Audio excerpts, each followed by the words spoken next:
Today I have quite an interesting story for everyone.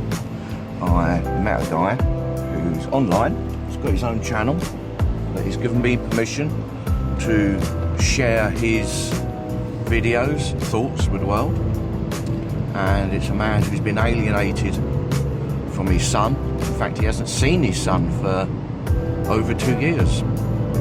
And she's disappeared, and nobody knows where she is. And nobody's interested in finding out where she is. And all this guy wants to do is make contact with his son. There's never been any violence or nastiness between them. Everything I've seen is documented by paper, court hearings, everything else. So I'm going to put a video together. I think I have close to 150 short videos that he's made. So I'm going to release these to you guys.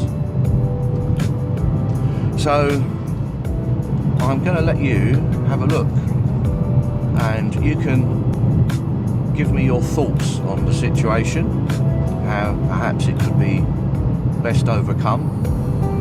And it's just a really good example of how the court system has been abused, the father's been abused, and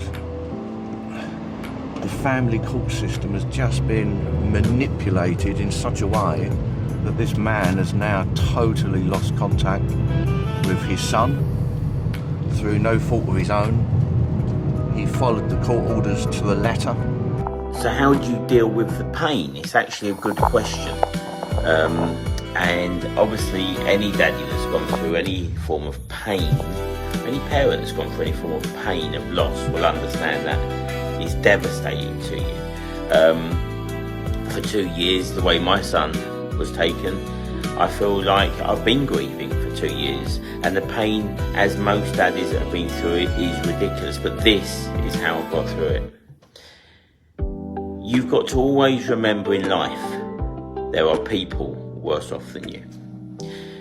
Now, there are people that will watch my story that would have lost their children, i.e. they're not with us anymore.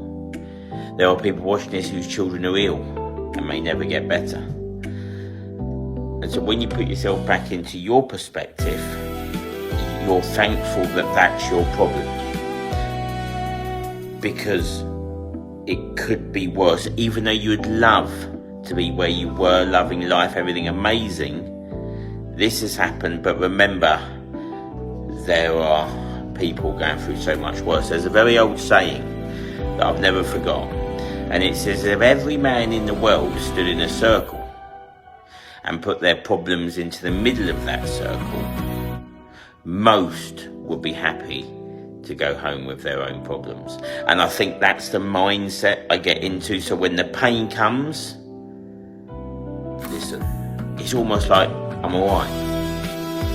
I'm thankful I'm here, even though it's the most horrendous thing in the world. Compared to others, I'd rather be here. It's just a mindset to deal with the pain. It's how I do it.